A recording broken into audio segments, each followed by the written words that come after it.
Next again we are using our hands to give the shape, and after giving it we will make a face with it.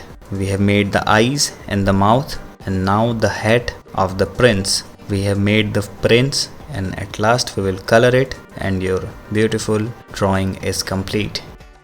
Again we are using our hands, a small baby hands, to make a Santa Claus with it. Again we have made the mustache and the beards, and now the hat. And you can see we are making the body of the Santa Claus and the universal clothes, and after making the body I will color the craft. You can see your beautiful Santa Claus is ready now. Thank you very much for watching our video. Next again we will use our hand to make a demon. You can see how we have given the shape with our hands to the demon, and we have made the ears, and next we'll make the face with the marker. We have made the eyes, and next we'll make the face, and after completing the face we'll make the body of the demon, and next we will color it.